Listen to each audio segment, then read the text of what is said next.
We're here in week 6 and I'm with Jordan and Aylah, 2 of our boarders, and we are sitting on what used to be a bit of grass on the Waverley lawns, but now it's got some other bits and pieces here. We had a pretty big day here last Friday with the whole school out around where we're currently sitting. What was going on last Friday? So we actually had the assembly, the opening of the yarning circle on last Friday. So we were out in the amphitheatre, so we weren't inside as usual, but we got outside and we had our hats and drink bottles and it was good. So we're sitting in what is the new yarning circle here at the school. This has been a project that's been coming for a little bit of a while, Jordan. Can you talk to me about what it is that we're currently sitting in right now? So a yarning circle is this place where a group of people can sit down and kind of just have a chat about anything, whether it's serious or casual. But at Scotch we made a pretty unique one. Usually we'd have the fire pit in, which is my favourite. But we got some rocks around in the circle, a nice garden with all native plants, and it's just a good place where boarders, non-boarders, and even some people just from the public can come sit down and use it. So when we think about last Friday, it was a really special day to have the whole school out. We had some special guests that came out to sort of share the opening of the yarning circle with us, including Waverley Stanley, who was the founder of the Yalari organisation that you guys have been associated with or part of. You know, what were some of the significant things or some of the significant messages that Waverley was sharing with us last week? One of the key messages I really took away was that the yarning circle isn't just for the Indigenous kids, it's for everybody. So you don't have to be Indigenous and you don't need to feel as though, oh, this is just for the Indigenous kids. This is for everybody to just sit around and feel comfortable. You don't need, there's no hierarchy. There's no, I'm the boss or any of that. So we're all equal here. There was lots of conversation around how we can learn from each other. When you guys think about some of the experiences that you've had here at Scotch over the past few years that you've been here, Jordan, what are some of the things that you've taken away? What are some of the things that you've learnt about over the past couple of years? One of my big things when I first came in was confidence. I was full of confidence, I just didn't know when to use it and when not to.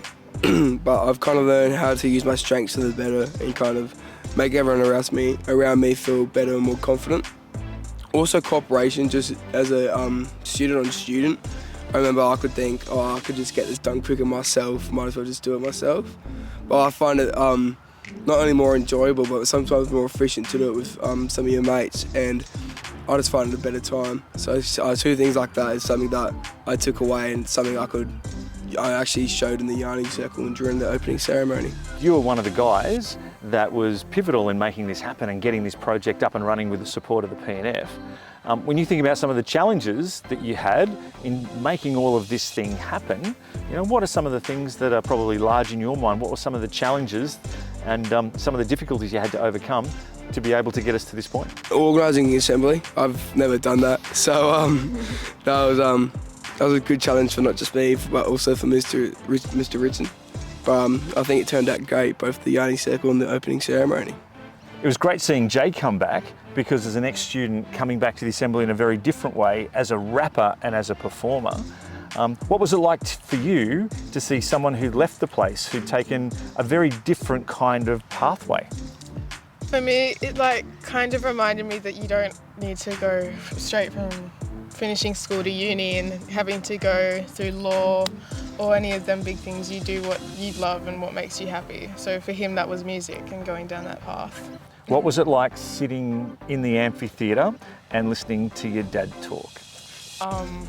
Look, it was something. Late last week, I wandered out of Torrens Park House just behind us, late in the evening, just as the sun was dropping down over Glenelg. It was the last sort of oranges of the day.